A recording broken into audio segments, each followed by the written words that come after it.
Now today on the Market Moves, Gene Goldman, Chief Investment Officer and Director of Research at Cetera Investment Management. Didn't know a couple of days ago what the upward pressure was from. Today, I guess it's Brexit, but it's weird the way I think recently we've just gotten the notion that we got all we were going to get out of the skinny China deal that we got, and I think people expected it to sort of peter out, the upward momentum, but it hasn't. And do you expect that to continue, and can you explain it? So obviously we've had some, thank you, Joe. So obviously we've had some great news today. Obviously Brexit, there's some good possibility of that. We've kind of shifted a little bit. So I think I've been on your show a few times, and I've always talked about we're cautiously optimistic or optimistically cautious.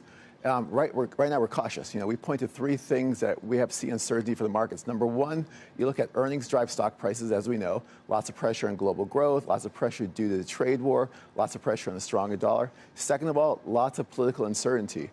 Obviously we're seeing news out of Washington, but what worries us the most about out of Washington is the fact that consumer data is a very lagging data. So we're seeing weakness in manufacturing, weakness in services, and this could spread to the labor market by the time we have the elections next year, which could affect voter psychology.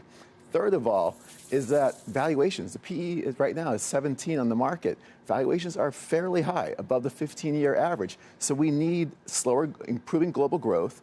We need a full trade war resolution, more details. We also really need a V-shaped recovery in earnings. Right now, with a PE of 17 on next year's earnings of 176, you're looking at an S&P of about 29.92. 29.92, it's about where we are right now. So it's really hard to see the markets moving beyond these levels now over the next year without these really big problems being solved. But given we've got the trade issues, we've got slowing global growth, and what you just came up with is that the market is exactly where it should be, even with all these headwinds. Mm-hmm. And so far, I think one of the things that surprised everyone this week was that we got a boost from earnings, which we said maybe earnings will be good, maybe they won't, but that's what the market's counting on. It almost looked like it started off with a bang. It started off pretty good. Yeah, definitely. Yesterday, 43 companies released earnings. 15% of the S&P market cap. 85% beat on an earnings you just said something about a V shape in earnings. Where was the bottom? We're past it already? I think we're at the bottom right now. We are, but they're still good. We're at the bottom right now unless we see more weakness on global growth or the trade war resolution takes longer to succeed. But the good news is that the last few quarters we've seen is what we call an earnings hook. At the end of the quarter, we see strength in earnings being released from companies. Right now, earnings, going into the third quarter, earnings were expected to come down about 3.5%. It's a pretty weak number, but it's not really consistent throughout the entire sector. Most of it's being driven from energy. Energy expected to be down 35%, weaker oil prices. Materials down 10% for earnings. Steel is down 25% year over year. What really surprises us, what really scares us, technology. Technology earnings are expected to be down 10% in the third quarter, despite the fact technology stocks are up 35%. But how much of that is the trade talks and stuff that's happened? True, trade talks, semiconductor pressure, but you have to think about this. The market's technology is up 35%, S&P is up 21%. You have this divergence. There's something going on, pushing earnings down in technology while valuations are moving higher. It's almost like, one thing that I think about this, we talk about this at work, it's like Chuck Rhoades versus Bobby Axelrod. Oh. This is going to come at the end. There's going to be something going at the end that's going to push these together. I just think the market is pretty focused. It's to me, I'm amazed that it ignores so much noise.